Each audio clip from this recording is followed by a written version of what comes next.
इस कार्यक्रम के पुण्यार्चक हैं श्री कंवर लाल जी, महावीर प्रसाद जी पाटनी, आर के ग्रुप, मदनगंज, किशनगढ़, राजस्थान।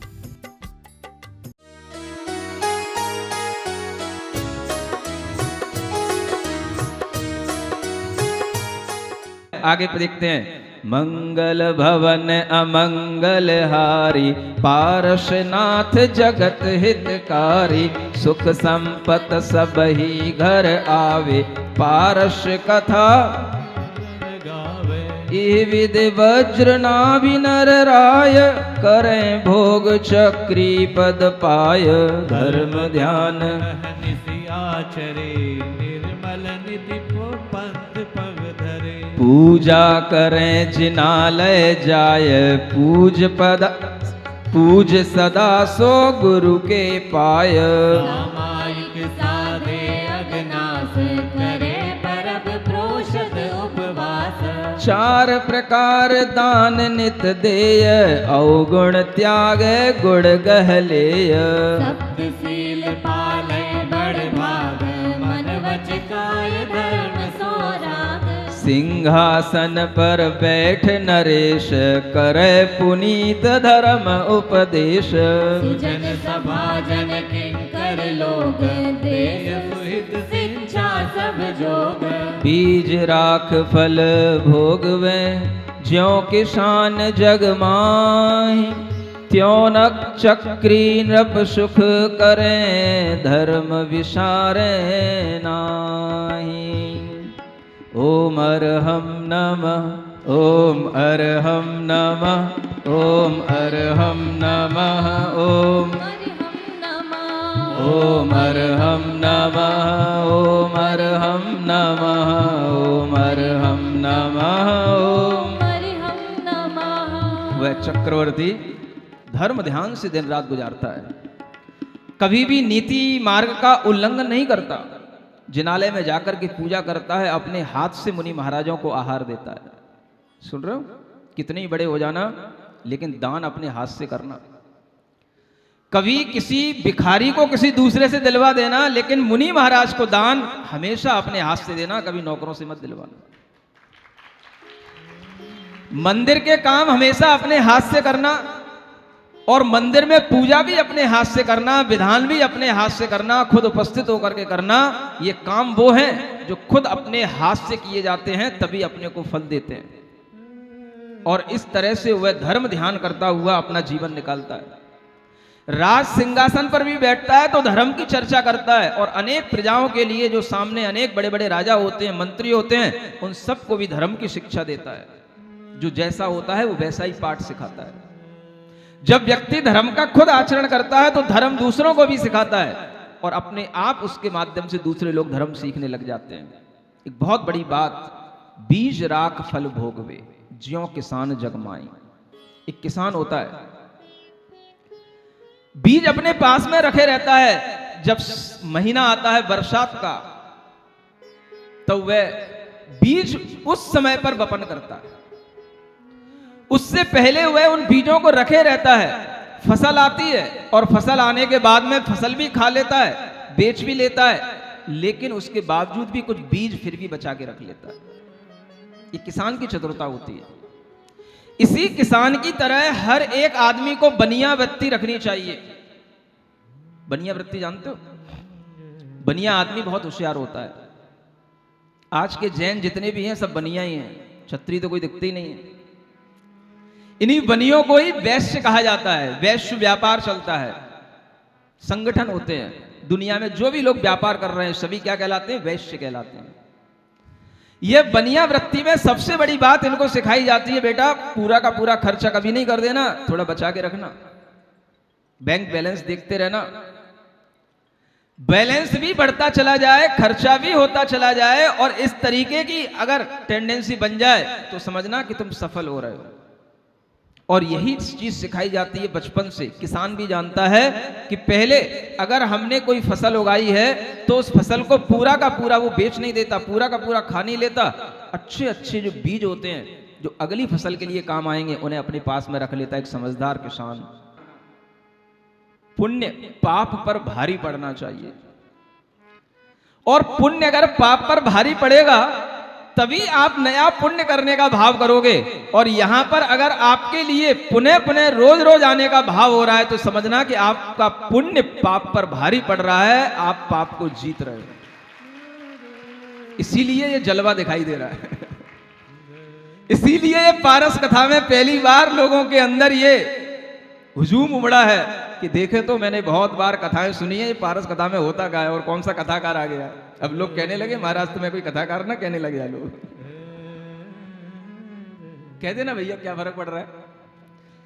अगर हमें यह भी कहा जाए कि ये महाराज पारसनाथ भगवान की कथा करने वाले कथाकार हैं तो मुझे क्या इसमें कोई नीचा हो जाऊंगा क्या मुझे उसमें क्या आपत्ति। अरे भाई पारसनाथ भगवान का दास भी बनकर के मैं अपनी जिंदगी निकाल सकता हूं। मैं तो पारसनाथ भगवान का कथा कहने वाला तो बहुत बड़ा आदमी है, इसमें बुराई की क्या बात। लोग अगर भगवान के नाम से मुझे कहीं भी जोड़ते हैं, उनके चरणों की धूली से भी जोड़ते हैं तो मुझे मंजूर है और मैं उसको सहर्ष स्वीकार करूंगा, क्योंकि मुझे भगवान के नाम से अगर जोड़ा जाएगा तो मुझे कहीं कोई दिक्कत नहीं। क्या दिक्कत? आपके मन में यह भाव आना चाहिए कि आज अगर हमारे जीवन में ये पारसनाथ भगवान की कथा सुनाई जा रही है, हमें ये ध्वनि हमारे कान में पड़ रही है, बार बार हमें उनके पूर्व जीवन का स्मरण कराया जा रहा है। बड़े बड़े आचार्यों ने जो बड़े बड़े पुराण लिख रखे थे, जिन्हें हम कभी पढ़ने की हिम्मत नहीं करते थे, जिन संस्कृतों को और हिंदियों को हम कभी समझ नहीं पाते, जिनको देख कर के ही हम डर जाते हैं, आज हम बड़े मनोभाव के साथ में उन सब बातों को सुन रहे हैं। स्वर्ग की भी कहानी सुन रहे हैं, आगे नरक की भी कहानी आने वाली वो भी सुनेंगे। पुण्य के भी फल देख रहे हैं, आगे पाप के भी फल आपको दिखाई देंगे। पहले हम ये देखें कि ये जो चक्रवर्ती है ये क्या करने जा रहे हैं। ये हीरो बने हुए हैं अभी हमारे सामने। यह चक्रवर्ती के पास में इतनी बड़ी संपदा होने के बाद इनके मन में क्या आ रहा है, क्या इनको संयोग मिल रहा है, और वो संयोग वही मिलता है जो आप लोगों को मिल रहा है। कितनी पुण्य संपदा होने के बाद में अगर हमें मुनि महाराज का संयोग नहीं मिलता, अगर हमें सच्चे धर्म का उपदेश देने वाले धर्मात्मा का संयोग नहीं मिलता तो हमारा पुण्य किसी काम का नहीं होता। तुमको वो सब संयोग मिल रहा है, लेकिन चक्रवर्ती को देखो वो संयोग जब मिलता है तो क्या करता है। ये बहुत अच्छा, ये वैराग्य भावना है। ये कौन सी भावना? 12 भावना अलग होती है और वैराग्य भावना अलग होती है, ध्यान रखना। यहीं से वो वैराग्य भावना इसी पुराण से निकाल करके आपकी जिनवाणी में निबद्ध की गई है। ये वही भूधरदास जी की वैराग्य भावना, जिसे बहुत से लोग पढ़ते हैं, वैराग्य आता नहीं है, भावना करके रह जाते हैं। समझ आ रहा है? इस भावना को हम देखें। वैराग्य किससे लेना? 3 ही चीजें होती जिनसे वैराग्य प्राप्त किया जाता है: संसार, शरीर और भोग। कितनी चीजें? संसार से वैराग्य का मतलब एक अटैचमेंट हटाना, राग कम करना, शरीर से अपना राग हटाना और एक भोगों से अपना राग हटाना। इन 3 चीजों से हमें राग हटाना होता है, तब हम अपनी आत्मा के निकट आ पाते हैं। एक प्रोसेस है, पूरी साइंस है ये।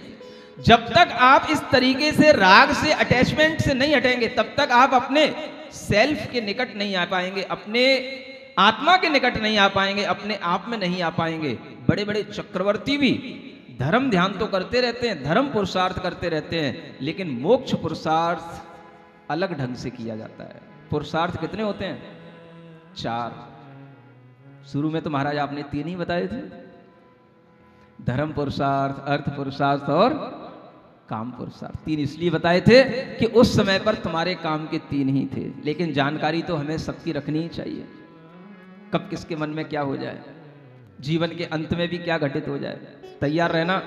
सुना जा रहा है कि आचार्य महाराज के पास में भी आजकल वृद्धों को दीक्षा देने का एक कार्यक्रम चलने लगा है, और जो वृद्ध लोग यहाँ पर अपने जीवन में व्रती बन करके या किसी भी तरह से ये भावना करते रहे हों कि हमें अपना जीवन सुधारना है, हमें समाधि मरण करना है, तो वो आगे के लिए तैयार रहें। मुझे सुनने में आ रहा है कि कहीं आगे की 15 तारीख तक कुछ ऐसा कार्यक्रम हो सकता है जहां पर वृद्धों को भी क्षुल्लक दीक्षा दे करके उनको भी आत्म कल्याण के पथ पर लगाया जाएगा।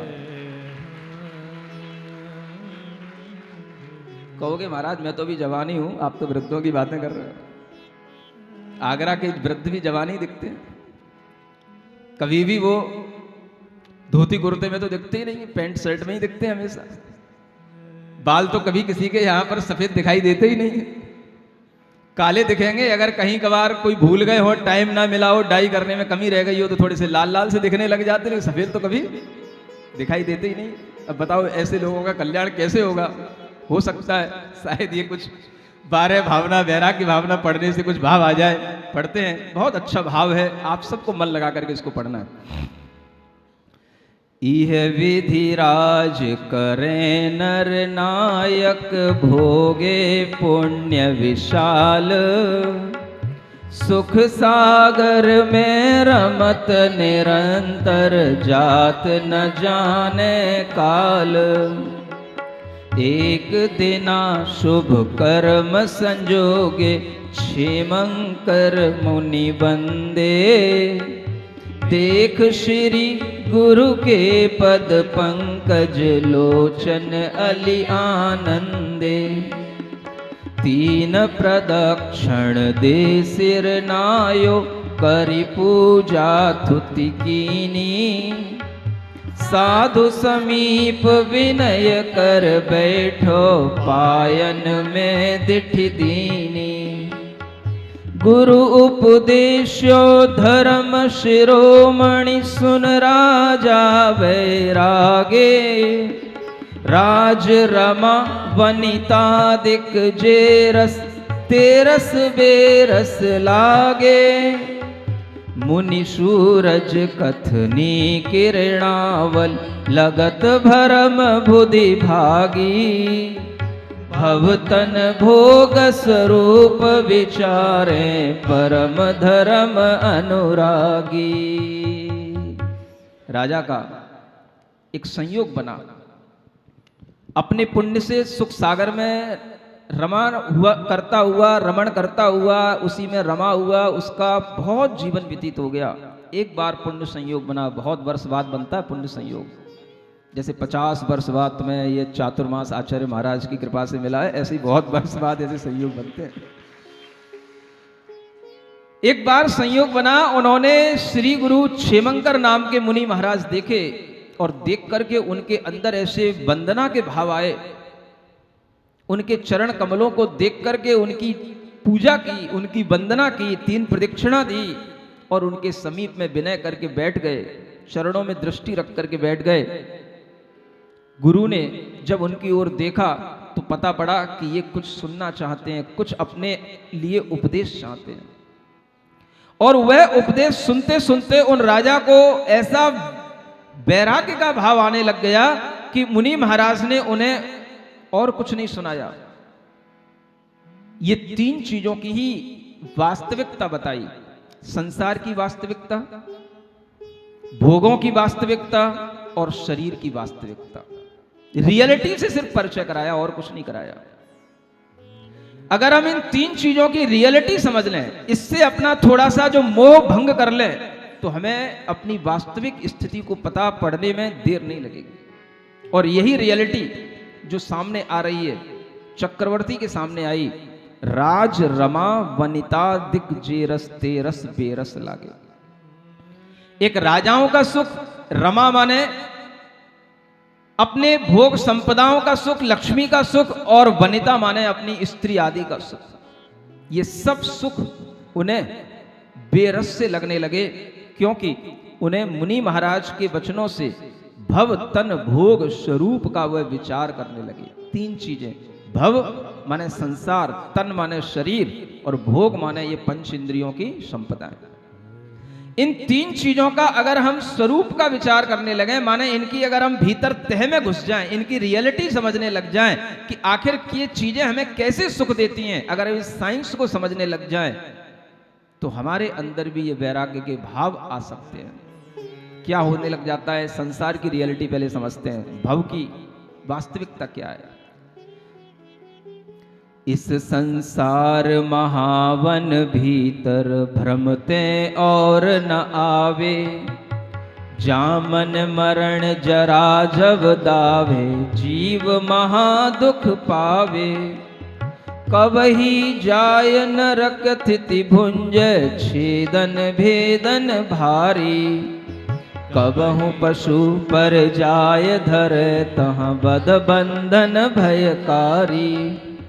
सुरगति में पर संपत्ति देखे राग उदय दुख होई। मानुष जन्म अनेक विपत्ति में सर्व सुखी नहीं कोई।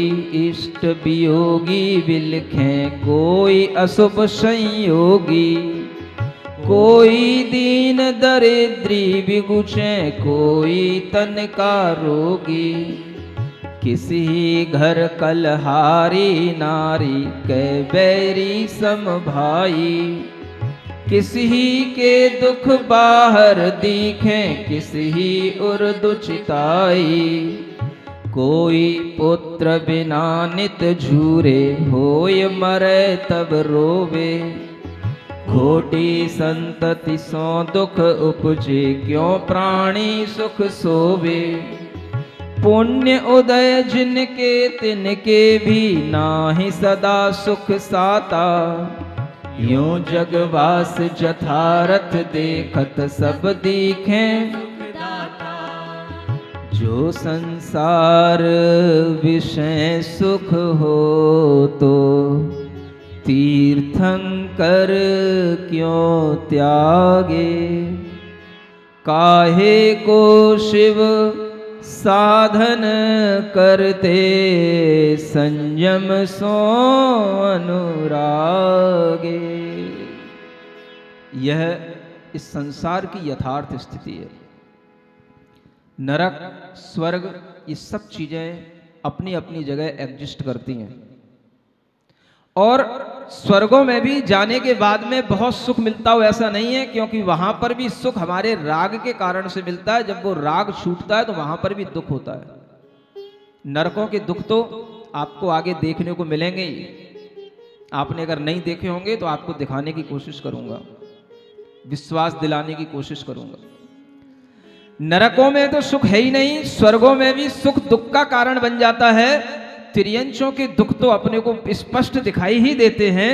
रही बात मनुष्यों की, थोड़ी उसी की बात कर लेते हैं। कौन सा मनुष्य यहाँ किस बात को लेकर के सुखी रहता है?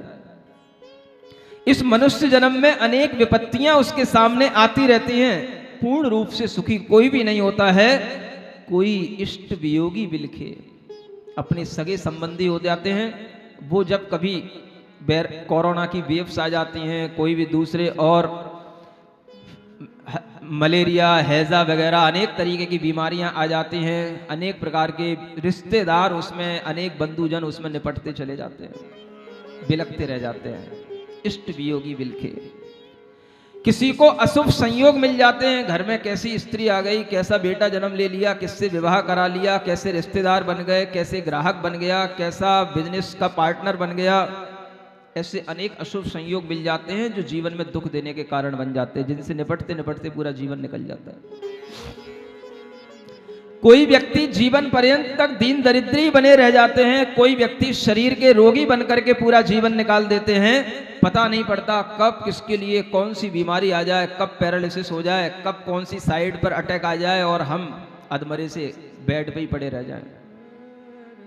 सुनते हो कि नहीं, देखते हो कि नहीं, आसपास पड़ोस में आपके लिए कहीं कुछ होता नहीं है क्या? ऐसा लग रहा है। शायद आपको कुछ पता नहीं रहता होगा, लेकिन मुझे तो सब लोग आकर के बताते हैं। कल ही एक महिला ने बताया आकर के, महाराज मेरे पति को पैरालिसिस हो गया, बहुत बड़े अच्छे समाज के कार्यकर्ता थे, लेकिन अब उन्हें शर्म आती है कि वो मंदिर में भी आए तो कैसे आए, हमारे पास भी आए तो कैसे आए। मजबूरियां हैं, होता है। हर किसी के साथ कभी भी घटित हो सकता है। हम अपने आस पड़ोस में देख करके ये ना सोचें कि ये केवल उन्हीं के लिए होता है। थोड़ी से अलर्ट रहें, भीतर से थोड़ी सी अवेयरनेस बना करके रखें। किसी के साथ भी कुछ भी हो सकता है और वही चीजें हमारे लिए फिर दूसरे के लिए उदाहरण बन जाती हैं। किसी के घर में कलिहारी नारी होती है। कलिहारी माने आप ही बता दो क्या होता है? लड़ती झगड़ती रहती है, कलही करती रहती है, जब देखो तब नाराज ही बनी रहती है। कितना ही उसको संभालो संवारो, कितनी बड़ी बड़ी मॉल में ले जाओ, पिक्चर दिखाओ, कुछ भी करो, उसका मन ही नहीं लगता। कभी सीधे बात ही नहीं करती। ऐसी भी होती है। बोलो तो, होती कि नहीं होती, कि गलत लिखा है? होती है। कभी कभार नारी अच्छी मिल जाए पुण्य के योग से, भाई बंधु बैरी मिल जाते हैं, नहीं होता? अपने ही माता पिता भी कई बार बैरी बन जाते हैं। कई लोग मुझे आकर के बताते हैं, महाराज मेरे पिताजी ने बंटवारा कर दिया, बड़े को सब कुछ दे दिया, मुझे कुछ नहीं दिया, या छोटे को दे दिया, मुझे कुछ नहीं दिया। समझ आ रहा है? मैं तो आप ही से सुन सुन करके सीखा हूं, मुझे तो कुछ आता तो है नहीं। और ये सब चीजों को देख करके भी, सुन करके भी वैराग्य की वृद्धि होती रहती है। मुनि महाराज को वैराग्य कैसे बना रहता है, कैसे बढ़ता रहता है? कई लोग पूछ रहे थे, कल भी पूछ रहे थे, महाराज आपको वैराग्य कैसे हुआ? मैंने भाई ये मत पूछा करो वैराग्य कैसे हुआ, ये पूछा करो आपका वैराग्य बढ़ रहा है कि नहीं। समझ में आ रहा है? तो वैराग्य कैसे बढ़ता है? बस आप लोगों की ये दुर्दशाएं देखता रहता हूं, इसी से वैराग्य बढ़ता रहता है, और समझ लेता हूं भैया बड़ा अच्छा किया मैंने जो समझ पे मुझे वैराग्य आ गया। समझ आ रहा है? मुझे पता है आपके चेहरे यहां पर हंसते हुए हैं, लेकिन यहां से निकलने के बाद आप अपनी नॉर्मल स्टेज में आ जाते हैं। आपके चेहरों की सारी मुस्कान चली जाती है, मुझे यह भी पता है, और यहां पर आपको हंसना पड़ रहा है या आप वास्तव में खुश हैं, मैं इस बात को भी और समझने की कोशिश कर रहा हूं। लेकिन जब मुझे यह देखने में आता है कि लगातार लोग घंटे भर से भी प्रसन्न मुद्रा में हैं, तो इसका मतलब है ये उनकी अंतरंग की खुशी है, ये उनके अंतरंग के भाव है। बनावटी होते तो 2-5 मिनट में ढीले पड़ जाते, लेकिन मैं सबके चेहरे देख रहा हूं, दूर दूर तक देख रहा हूं, पीछे तक भी मुझे दिखाई दे रहा है। ये ध्यान रखो, संसार में अगर व्यक्ति को आनंद आता है, सुख मिलता है, तो इसी तरह के धर्म लाभ से मिलता है। ये सुख तुम्हारा आत्मिक सुख है।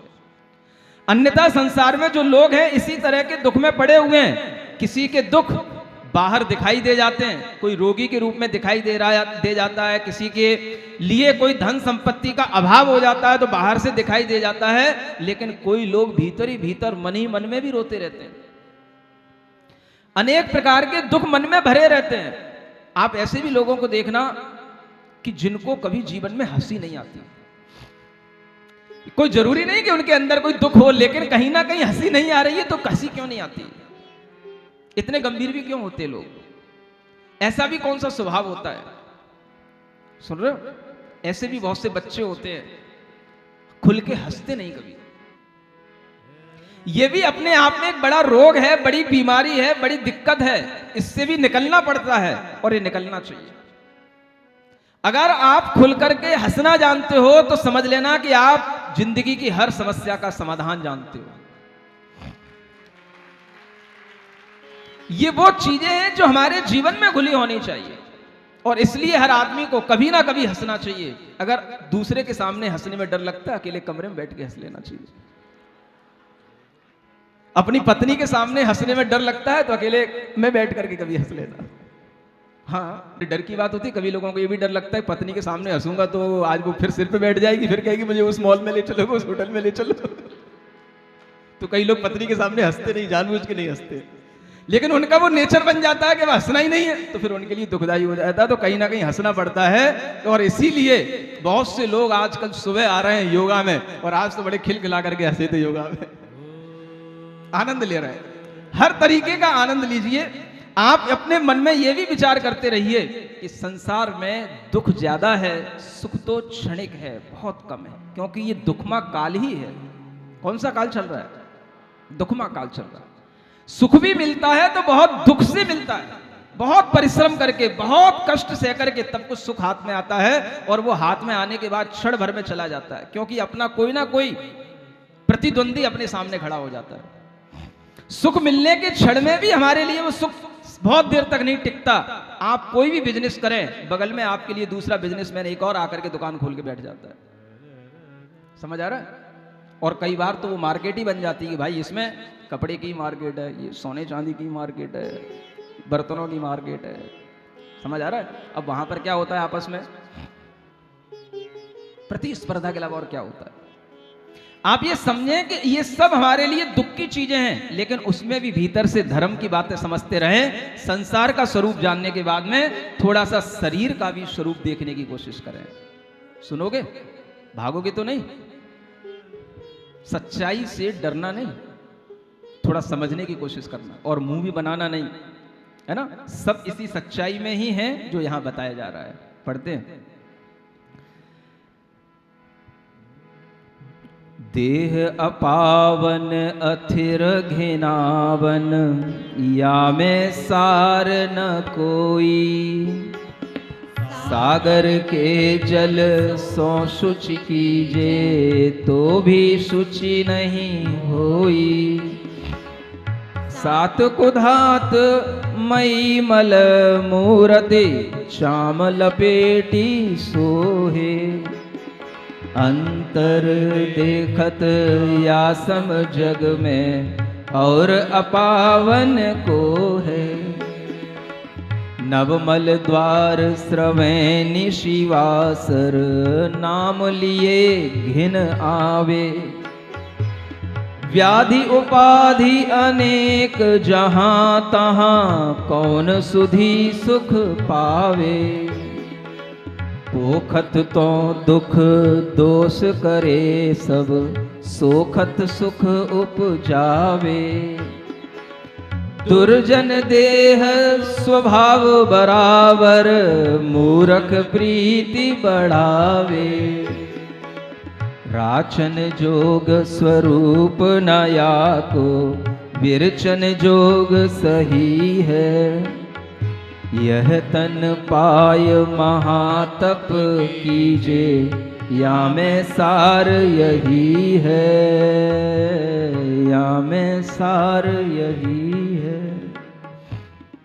क्या समझ में आ रहा है? शरीर की वास्तविकता क्या है? कितना ही छुपा लो, कितने ही अच्छे अच्छे कपड़े पहन लो, कितना ही मुंह पे रूमाल लगा लो, कितने ही मास्क लगा लो, कितने ही तुम अपने अपने ऊपर ऑर्नामेंट्स धारण कर लो, होना जाना क्या है? डॉक्टर के पास पहुंचते हो, सबरी आंतड़ियां बाहर निकाल करके, सबरे भीतर के ऑर्गन्स बाहर निकाल करके आपके सामने रख देता है, सबरे ऑपरेट कर देता है और फिर खोल करके बंद करके ले आता है। फिर आप ढांक करके फिर चले जाते हो वापस घर पे, फिर वैसी जिंदगी जीने लग जाते हो। क्या सुन रहे हो? 7 कुधातियों से भरा हुआ यह शरीर है, जिसमें हड्डी, रक्त, चाम माने चर्म, स्किन जिसको बोलते हैं, अनेक तरह के मल और मूत्र, वीर, अनेक तरीके की गंदगी जो हो सकती है इस दुनिया में, अगर देखा जाए तो किसी और के माध्यम से नहीं होती। प्रकृति में ऐसी कोई चीज नहीं है जो सबसे ज्यादा प्रदूषण फैलाए, सबसे ज्यादा गंदगी करे। अगर है तो इस मनुष्य का शरीर है। समझ आ रहा है? और केवल मनुष्य का ही कहूंगा, पशु का नहीं कहूंगा। पशु का शरीर तो फिर भी किसी के जीवन में काम आता है, और जीवन अंत होने के बावजूद भी वह कुछ ना कुछ काम आता रहता है। लेकिन मनुष्य का शरीर किसी काम नहीं आता। कई बार ऐसा भी सुनने में आता है, पशु जीता है तो लाख का और मर जाए तो 1.25 लाख का। लेकिन मनुष्य जीता है तो भी खाक का और मर जाए तो भी राख का, इसके अलावा कुछ नहीं होता है। मनुष्य के जीवन की यह दशा अगर आप देखें कि इस शरीर के अंदर क्या है, इस शरीर की वास्तविकता से अपना परिचय करें, तो आपको पता पड़ेगा कि एक ऊपर लिपटी हुई ये चर्म है, ये हल्की सी खाल है, अगर इसको थोड़ा सा हटा दिया जाए और उसके बाद में देखा जाए तो आपको किसी को देखने की भी इच्छा नहीं होगी। क्या सुन रहे हो? कितना ही सुंदर हो कोई, कब तक सुंदर है? सिर्फ ऊपर एक स्किन है, मक्खी के पंखों के बराबर उसके, बस उसकी मोटाई है, उस स्किन की चौड़ाई है। समझ आ रहा है? और बस वह हट गई तो उसके बाद में फिर आपको देखने को ही मन नहीं करेगा। इतना घिनावना यह शरीर है, और हमें इस शरीर के बल पर ही सारे के सारे सुख भोगते हैं। ये समझने की जरूरत है कि इस शरीर को जितना पोषण किया जाता है उतना ही ये हमें दुख देता है, और जितना इसके साथ में तप किया जाएगा, त्याग किया जाएगा, ये उतना हमें सुख देगा। क्योंकि दुर्जन देह स्वभाव बराबर, मूरख प्रीति बढ़ावे। क्या कहा गया? दुष्ट को जितना ज्यादा पनाह दोगे, जितना ज्यादा उसको पोषण करोगे, वो उतना ज्यादा तुम्हारे सिर पर ऊपर बैठ करके तुम्हें दुख देगा। विवेक उसी को बोलते हैं, ज्ञानी पुरुष उसी को बोलते हैं, सम्यक ज्ञानी उसी को बोलते हैं जो शरीर को दुष्ट की तरह देखता हो, दुर्जन की तरह देखता हो। अगर हम इसको ज्यादा खिलाएंगे पिलाएंगे तो ये रोगी बनेगा, पुष्ट नहीं बनेगा। और अगर हम इसको थोड़ा सा तब त्याग करते रखेंगे तो ये हमारे अंडर में रहेगा, काम करता रहेगा, जैसा कहेंगे वैसा करता रहेगा। सुन रहे हो? क्या पता था कि महाराज हमारी आवाज सुन लेंगे और ये पीछे गए कि भाई कॉफी नहीं बनाई, कॉफी नहीं बनाई, कॉफी नहीं बनाई। भाई भारी शौकीन है यार ये कॉफी के। तो पता पड़ता है कि आदमी को कहीं ना कहीं ये सब एडिक्शन है। किसी को चाय के हैं, किसी को कॉफी के हैं, किसी को रजनीगंधा पान मसाले के हैं, किसी को सिग्नेचर पान मसाले के हैं, किसी को और कोई ब्रांडी के हैं, सब हैं। लेकिन जब तक आदमी इन शौकों से अपने शरीर को चलाता रहता है, भरता रहता है, मन चाही इच्छा से अपनी पूर्ति करता रहता है, तब तक करता रहता है। और जब इसको एक बार रोग हो जाते हैं, जब डॉक्टर कह देता है अब तुम इनको छूना तो क्या देखना भी नहीं, तब ये तड़पता है। अगर व्यक्ति पहले से ही अपने आप को संभाल ले और ये समझ ले कि जो चीजें हम खा रहे हैं, सेवन कर रहे हैं, उनसे हमको नुकसान पहुंचता है, क्योंकि इन सब चीजों में निकोटीन होता है, इन सब चीजों में हमारे अंदर वह एडिक्शन पैदा करने वाले ऐसे एलिमेंट्स होते हैं जिसके माध्यम से हमारे शरीर में वो टॉक्सिक मैटर जमा होता चला जाता है और वही जाकर के एक रोग के रूप में हमारे सामने उभर करके आ जाता है। व्यक्ति को अपना शुद्ध जीवन जीने के लिए कम से कम इतना सीख लेना चाहिए कि इस शरीर का पोषण हम गलत तरीकों से ना करें, अच्छे भोजन से करें, अच्छे पान से करें, लेकिन हम गलत भोजन पान से वो अपने शरीर का पोषण ना करें। आखिर इस शरीर को कुछ देना ही तो है चलाने के लिए, हम अच्छी चीजें क्यों नहीं देते? ये सीखना है। बड़ी बड़ी सेक्टरों के और बड़ी बड़ी कॉलोनियों के लोग आए हैं, सुन रहे हो? अभी सुना जा रहा था एक पुरानी कॉलोनी, एक नई कॉलोनी। भाई नई कॉलोनी कौन सी है? हाँ भाई जयपुर हाउस, नई कॉलोनी। मतलब नए ढंग के लोग रहते वहां पर, कुछ नए ढंग से जीते होंगे। कोई बड़ी पॉश कॉलोनी है बड़ी। आपके अंदर अगर इस तरीके की भावनाएं भी आती हैं तो भी आप ध्यान रखें कि ये सब बातें बाहर बाहर की हैं, कहने के लिए, सुनने के लिए अच्छी लगती हैं, लेकिन वास्तविकता तो ये है अगर हम ढंग से जिएंगे तो ही अच्छा जीवन जी पाएंगे। हर व्यक्ति को ये अपने आप में सुधार लाने की कोशिश करना है कि हर व्यक्ति कम से कम अपने आप को उन चीजों से बचाए जो चीजें हमारे लिए कैंसर का कारण हैं, जो चीजें हमें एडिक्ट बनाए हुए हैं, उन चीजों से अपने आप को बचाने की कोशिश करें। सुन रहे हो? ये जितने बड़े बड़े लोग होते हैं उतने ही दिल के साफ होते हैं। बताओ तो, कह दो अच्छा साफ होते, मैं साफ ही मान लूंगा। कह दो महाराज मैं बिल्कुल दिल के साफ है हम लोग, बोल दो। कोई हमारे अंदर ऐब नहीं है, बोल दो। हमारे अंदर कोई भी मसाले के, ड्रिंकिंग के, स्मोकिंग के कोई ऐब नहीं है, बोल दो। बोल दो, हाथ उठा के बोल दो। महाराज आज से हम शुद्ध हो गए, आज से आप हमारे ऊपर विश्वास करना शुरू कर दो कि हम जितने ऊपर से उजले दिखाई दे रहे हैं उतने ही भीतर से भी उजले हैं। पक्का? चलो ठीक है, अपने ही सम्मान में एक बार ताली बजा लो। अब मैं तो बजाऊंगा नहीं। आपके मन में ये भाव आ जाना चाहिए कि ये शरीर दुख का कारण है, इसलिए हम इससे थोड़ा सा त्याग करें, तब करें तो इसी से इस शरीर का कोई सार मिलेगा, क्योंकि आत्मा के साथ में वही पुण्य जाएगा जो आप इस शरीर को थोड़ा सा संयम के साथ चला करके उत्पन्न करेंगे, और कुछ नहीं जाएगा। ये शरीर की वास्तविकता जो आपने पढ़ी और एक भोगों की वास्तविकता है, इसे भी पढ़ते हैं। भोग बुरे भव रोग बढ़ावे, बैरी हैं जग जी के, बेरस होए विपाक समय, अति सेवत लागे नीके। नीके तो जानते हो ना आप? नीके तो ये आप ही की भाषा है, आगरा की भाषा है? बड़े नीके लग रहे हो, यहाँ बैठे बैठे सभा में बड़े नीके लग रहे हो। आज बड़े अच्छे कपड़े पहन के आए, बड़े नीके लग रहे हो। नीके माने अच्छे लगना, सुहावने लगना। ये भोग जिस समय पर भोगे जाते हैं उस समय तो अच्छे लगते हैं, लेकिन जब इनका फल मिलता है तब बिल्कुल बेरस हो जाते हैं, और सेवन करते समय ये अच्छे लगते हैं, बाद में तो ये बिल्कुल तड़प और बड़े तरीके के दुख उत्पन्न पैदा करते हैं। वज्र अग्नि विषों विषधर्षों, ये अधिके दुखदाई, धर्म रतन के चोर चपल, ये दुर्गति पंथ सहाई। ज्यों ज्यों भोग संजोग मनोहर मन वांछित जन पावे। तृष्णा नागिन त्यों त्यों डंके लहर जहर की आवे। मोह उदय यह जीव अज्ञानी भोग भले कर जाने। ज्यों कोई जन खाय धतूरो सो सब कंचन माने। मैं चक्री पद पाय निरंतर भोगे भोग घनेरे। तो भी तनिक भये नहीं पूर्ण भोग मनोरथ मेरे। राज समाज महा अग कारण वैर बढ़ावन हारा। वैश्या सम लक्ष्मी अति चंपल को कौन पत्यारा। मोह महारिपु बैर विचार्यो जग जिय संकट डाले। घर कारागृह बनिता बेड़ी परिजन जन रखवाले। सम्यक दर्शन ज्ञान चरण तप ये जिय के हितकारी। ये ही सार असार और सब यह चक्री छोड़े 14 रतन नवोनिधि और छोड़े संग साथी। कोटि 18 घोड़े छोड़े 84 लख हाथी। इत्यादिक संपत्ति बहु तेरी जीर्ण दृढ़ सम त्यागी।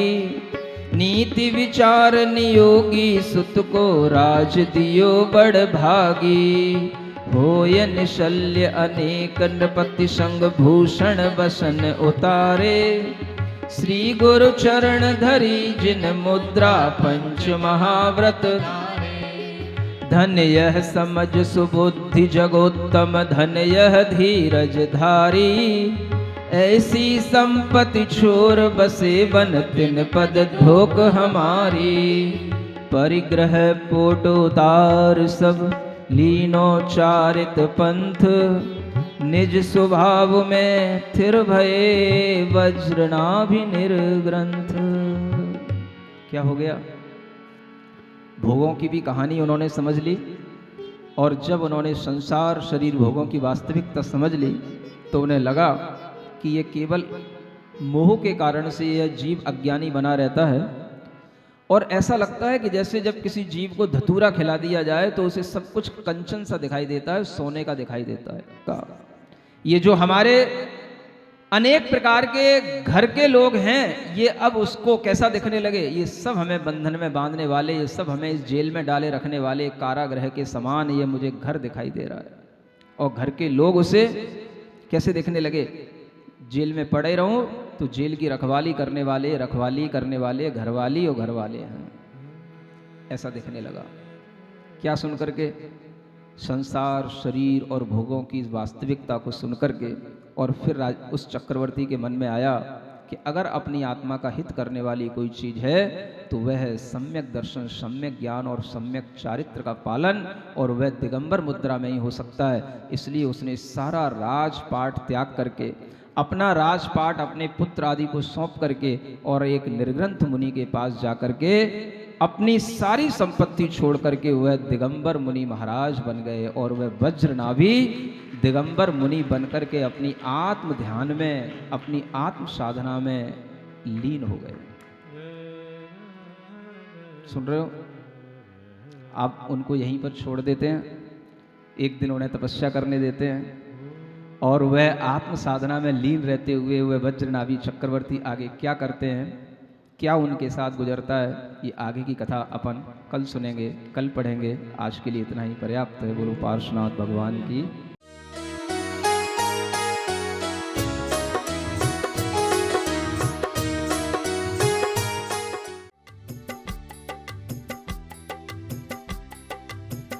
इस कार्यक्रम के पुण्यार्चक थे श्री कंवर लाल जी, महावीर प्रसाद जी पाटनी, आर के ग्रुप, मदनगंज, किशनगढ़, राजस्थान।